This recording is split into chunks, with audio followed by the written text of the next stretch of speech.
பாண்டிச்சேரிக்கு ready ஆயாச்சா?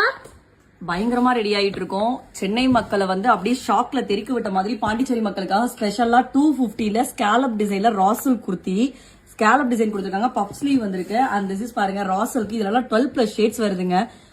Just 250 300ல start பண்ணி 1100 வர வெரைட்டி ஆஃப் கலெக்ஷன்ஸ் பிரீமியமான குவாலிட்டியில எடுத்து வர போறோம். இதெல்லாம் பாத்தீங்கன்னா மாதிரி ஒரு செம்ம 3 செட் பிரீமியமான குவாலிட்டியில நம்ம எடுத்துட்டு வர கலெக்ஷன் எல்லாமே அஃபோர்டபிளான பிரைஸ்ல பிரீமியமான குவாலிட்டிங்க. டிசைன்ஸ் எல்லாமே ரொம்பவே யூனிக்கா பேட்டர்ன்ஸ் வந்து பயங்கரமா எடுத்துட்டு வர போறோம். அண்ட் நம்ம பேஜை மறக்காம ஃபாலோ பண்ணிட்டே இருங்க. என்னென்ன கலெக்ஷன்ஸ் எடுத்துட்டு வர போறோம்ன்றத ஃபுல்லா லான்ச் பண்ணிட்டே இருக்க போறோம். அண்ட் மக்களே இது எப்ப அப்படின்னா சஷ்டி போட்டு April 25th and 26th Sanghamitra convention ஹாலுக்கு மறக்காம வந்துருங்க. 9 AM to 9 PM. ஆமா கண்டிப்பா எல்லாருமே நான் வந்து சென்னையில நடந்த வீடியோ வந்து நான் வந்து அட்டாச் பண்றேன். எவ்வளவு மக்கள் வந்தாங்கன்னு. First come first serve. மக்களே சீக்கிரமா வந்து உங்க ப்ராடக்ட்ட சீக்கிரமா எடுத்துட்டு போயிருங்க. அண்ட் உங்களை எக்ஸ்பெக்ட் பண்ணிட்டு இருக்கோம். கண்டிப்பா வந்து ஒரு பயங்கரமான சப்போர்ட் கொடுப்பீங்கன்னு எக்ஸ்பெக்ட் பண்றோம். Thank you. Bye bye. Bye bye.